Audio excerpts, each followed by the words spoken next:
In the 19th century, the woman's place was considered in the home. In the mid-1800s, we're starting to see middle and upper-class women realizing their freedoms are limited. Women had no right to their property, no right to any possessions. Of course they couldn't vote. In the first half of the 19th century, women began demanding one of the fundamental tenets of democracy, the right to vote. New York State is such a central space for a lot of this engagement to take place. There's so many women in New York who were all in for women's equality. African-American women had been involved in the movement from the early days when they founded literary clubs like in Buffalo in 1830s and 1840s. Suffrage was always on the agenda. How can we improve the lives of our people? This is a movement of 3 generations of women who demanded the right to be recognized as citizens.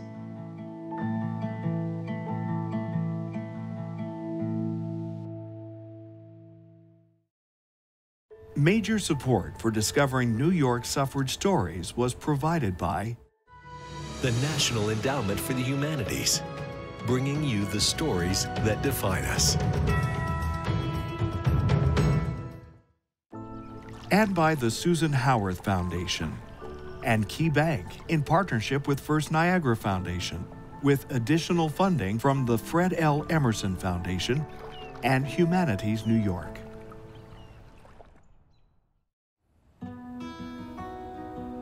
Many of our visitors are surprised that there's a national park in the middle of Seneca Falls. They're not really certain why this location was so critical. Right now I'm standing right in front of Declaration Park. This is the site of the 1848 Women's Rights Convention. The Women's Rights National Historical Park in Seneca Falls exemplifies the role of Central and Western New York in the women's suffrage movement. I came here when I was 8 years old to the Elizabeth Cady Stanton home. It was the first opportunity that I had to realize that in the past, girls' lives were not like mine. Before the women's rights movement, women had no legal existence. So you could not serve on a jury, you could not own property, you could not keep your wages. You just weren't there. In the 70 years between the Seneca Falls Convention and passage of the 19th Amendment, many women were involved in the fight to secure the right to vote. No social movement can be boiled down to 2 or 3 people. There's so many women in New York who were all in for women's equality and who worked really, really hard to achieve their goals. A lot of the story of women's rights and its origins can't be understood outside this central New York region.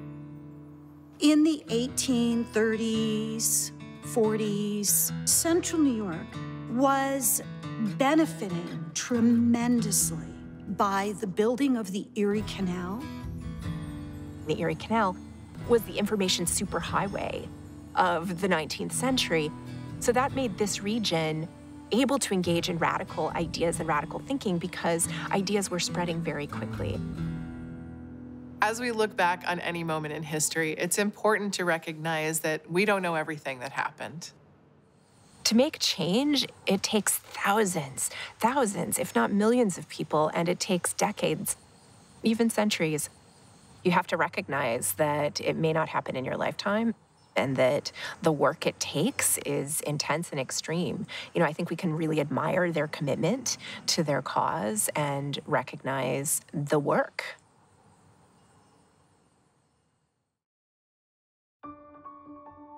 One of the people that was really extraordinary and maybe a little too radical for her, for a lot of her colleagues, was Matilda Jocelyn Gage. Gloria Steinem says this is the woman who is ahead of the women who are ahead of their time. Gage was born in 1826 in Cicero, New York, near the Erie Canal. at a time when women had few rights and no political voice. Matilda Jocelyn Gage called for an end to patriarchy. Gage says, we're in the midst of a revolution. The result will be a regenerated world. Gage's father was an abolitionist and activist who taught his daughter to think for herself. So this is an empowered young woman, and this is unique at this time for a father to give his daughter that kind of voice. In the mid-1800s, women held conventions around the country to promote the women's rights movement. Gage attended her first convention in 1852 in Syracuse. Only 26, Gage was the youngest speaker, but her impassioned speech drew attention. She talks about the oppression of women, she talks about the vision of the future, and she talks about how, it's not going to be an easy struggle. Syracuse was also the first women's convention attended by Susan B. Anthony, who would become the face and voice of the suffrage movement. Susan B. Anthony had a charisma and knew how to draw in a crowd. Matilda was extremely intellectual and was able to write these speeches that really captured the ideas. Together, they, with Elizabeth Cady Stanton, formed a really great interconnected relationship. Over the next 40 years, the three women collaborated to write and publish the first 3 volumes of the history of women's suffrage.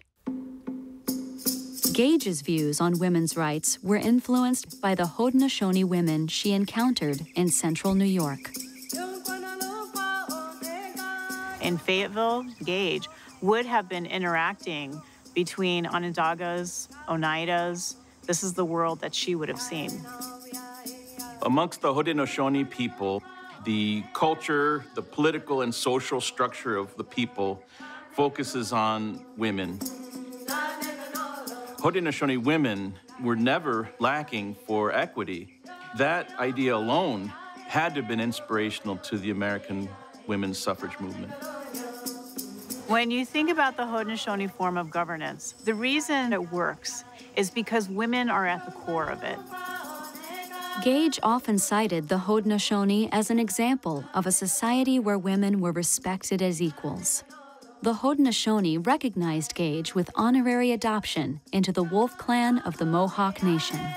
She writes to her daughter and says, my clan sister says they're considering me for a voice in the Council of Matrons, which would give me a say in the choosing of the chief. She is considered in her adopted native nation to have a political voice, as all the women have. Like many early suffragists, Gage did not live to see a national amendment passed, but left her mark on generations of women. There is something extremely special about Matilda. She raised 4 children while helping run a movement that traversed the country. She traveled extensively, giving speeches and trying to rally people to her cause. Gage is the suffragist that feminists today can identify with. Now, she put this on her tombstone. There is a word sweeter than mother, home, or heaven.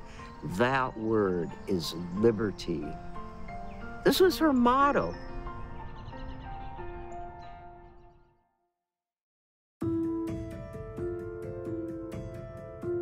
A lot of people were extremely opposed to the idea of women's rights. If we think back to the late 1840s, early 1850s, most people were uncomfortable with women asking for the right to anything. Paulina Kellogg Wright Davis made people uncomfortable. Growing up in Western New York, she dreamed of becoming a missionary, something single women of the time were not permitted to pursue. She channeled her passion into social activism, fighting for the abolition of slavery and laying the groundwork for the suffrage movement. For wealthy and middle-class white women, there are certain restrictions that some found burdensome. For example, married women could not own property. Davis fought for the passage of the 1848 New York Married Women's Property Act. That's a real turning point in terms of women's rights. It's one of the first areas that they get rights. One reason the Married Women's Property Act was so important was if you own property, you have an investment in the political decisions, and you should be able to vote. Newspapers of the time, all run by men, did not generally support the suffrage movement. So you see a lot of negativity from these newspapers. Davis decides to take things into her own hands. She started her own newspaper for women. She started publishing it in 1853, and it was called the Una, and was devoted to women's rights, women's issues, much more radical than any of the other publications of the times. The Una was the first feminist periodical owned, edited, and published by a woman. It provided an outlet for women in the suffrage movement to spread their message. The Una is an important publication because it is a woman who is the editor, who is gathering these articles, and they speak to rights of women. Not only was Davis giving women a sense of self and empowerment, she was empowering herself and strengthening her own voice. The Civil War forced suffragists to shift their focus from voting rights. Many took up the fight to end slavery. After the war, Davis found herself immersed in an issue that split the movement. During that time in the Reconstruction, we see the suffrage movement fracture. And there's a piece of legislation drafted, which is the 15th Amendment, that grants protection to Black men, but not to women. Davis sided with those in the movement who wanted to focus on gaining the vote for women. The speech she gave at an American Equal Rights Association meeting was powerfully and uncomfortably racist. She said things like Black men should not have the right to vote because they're not qualified. White women would make better voters and safer voters than Black men would. I think the legacy of racism that emerged in the 1860s is carried through into the modern suffrage movement, into the 20th century.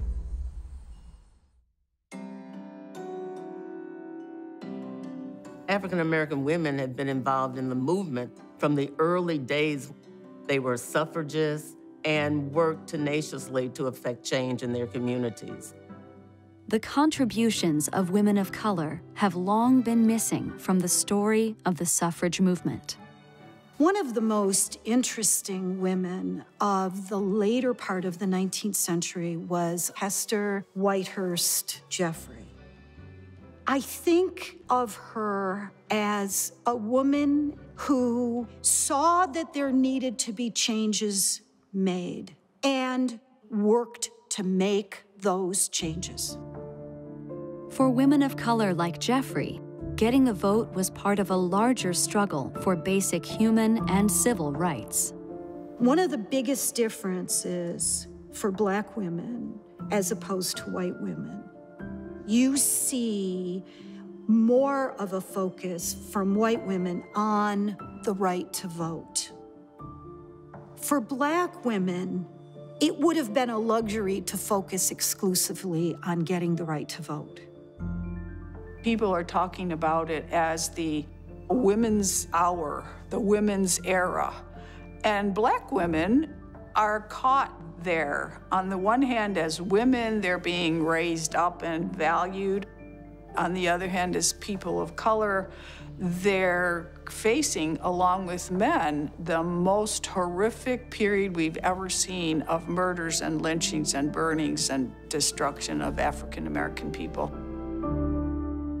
Black women had to fight to protect their brothers, their husbands, their sons, and indeed themselves. And these women saw access to the ballot as ways to protect themselves. Hester Jeffrey is one of the women who crossed racial lines and worked with white as well as Black women. Jeffrey moved to Rochester in 1891, where she became involved with Black women's clubs who were fighting for suffrage and helping people of color in the community. These clubs were helping young women who were coming to Rochester to look for jobs. The African American people in Rochester at the time were menial workers. They weren't as educated as she was. So she saw a need to lift her people up. Jeffrey worked closely with the leadership of the national suffrage movement, including Susan B. Anthony. The two women developed a close friendship in Rochester, even though they had different views about the role of Black women in the suffrage movement. One of the things that's really complicated and yet interesting about Anthony, people want to criticize Anthony for her racism. White women are saying, if we include African American women in an obvious, powerful way in the women's suffrage movement, we won't get any Southern votes in Southern state legislatures, which are white supremacist. And that's true. Many of them, like Anthony, take a stand against an official stance for African American rights.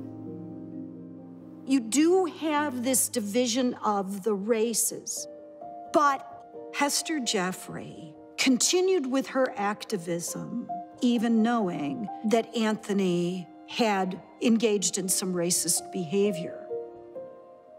And I think that really is because Hester Jeffrey considered these issues to be so important that she needed to continue to work for them. Despite their differences, Jeffrey and Anthony remained close. One of the things Hester Jeffrey did that amazes me is after Anthony's death in March 1906, the AME Zion Church completed a brand new building. Hester Jeffrey raised money for 4 memorial windows in that building, one to Susan B. Anthony. It's the very first public monument to Susan B. Anthony anywhere in the country, and it was in a Black church. It's incidents like that that challenge my own stereotypes about racism in the movement. They're negotiating their way towards something, and they're facing a huge racist culture, an anti-woman culture, and they're trying to do the best they can to maintain their ideals of respect for each other in a difficult situation.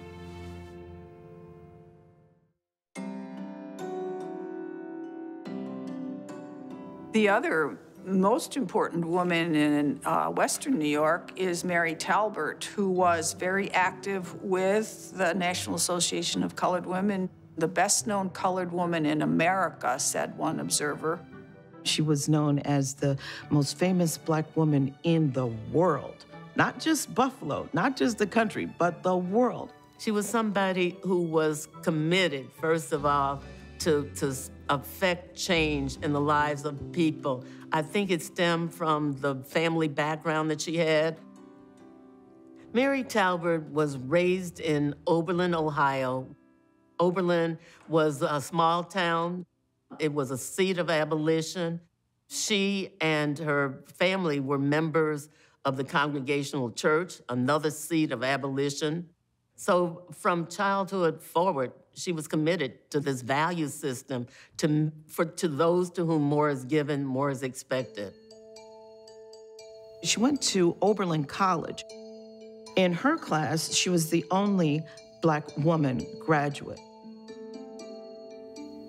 This was one of the first colleges that admitted African Americans. So she came into contact with other young African American suffragists. She went from graduate of Oberlin to being a teacher, to being an assistant principal, to being a principal. She was amazing.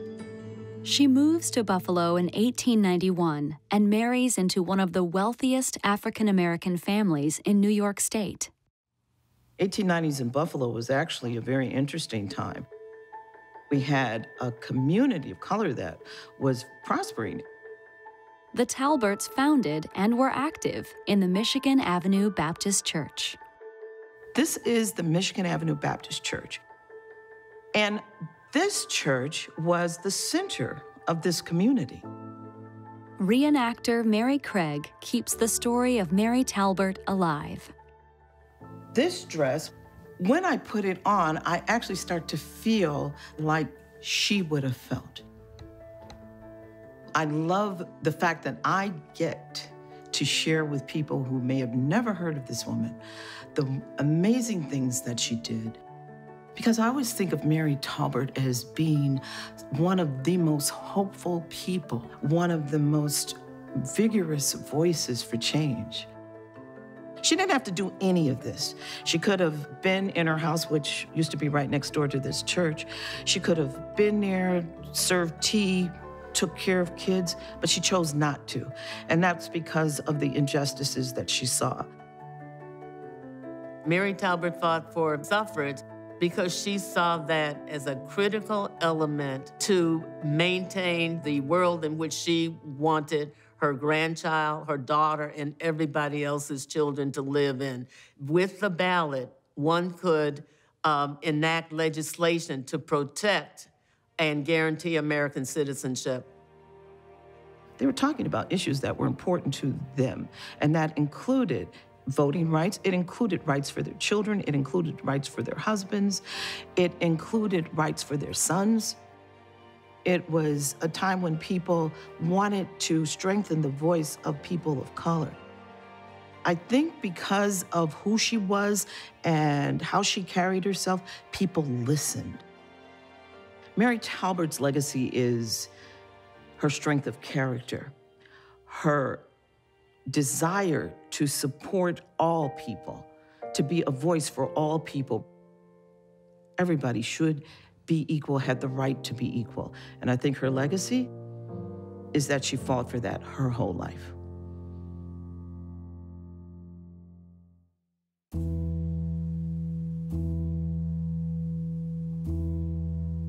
For women of color, the struggle for voting rights did not end with the passage of the 19th Amendment in 1920. The fact of the matter is, with the enactment of the legislation, life did not change dramatically for African Americans. They still had to fight for the vote. For many women of color, African American women, we really didn't get the opportunity to vote until 1964, 1965, when the Voting Rights Act was passed. Because what people did was find other ways to keep us from voting.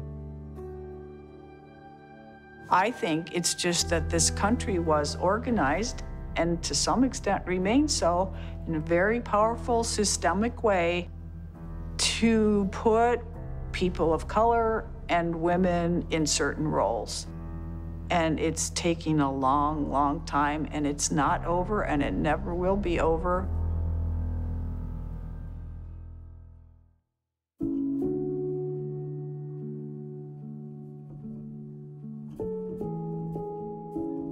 The passage of the 19th Amendment capped 7 decades of activism by thousands of American women. I do not think it would have been possible to do any more than those women did in the 72 years between the Seneca Falls Convention and 1920. I am awed by the grassroots organizing that involved millions of people. I think one of the things that is so inspiring about the activists who fought for equality and voting rights throughout American history is the commitment to achieving equality and justice, even if they knew it would not happen in their lifetimes. I think it's important to remember our history because it's not gone. It's part of us. When I look in the mirror in the morning, I see a reflection of these women that have come before me. And I know they're part of me, but I'm also part of them. As we continue to work for women's equality today, we can look to the examples of the past of all of the women who fought for equal rights and know that they are reaching forward and passing the baton to us to make the world a better place. Major support for discovering New York suffrage stories was provided by the National Endowment for the Humanities, bringing you the stories that define us. And by the Susan Howarth Foundation and KeyBank in partnership with First Niagara Foundation, with additional funding from the Fred L. Emerson Foundation and Humanities New York.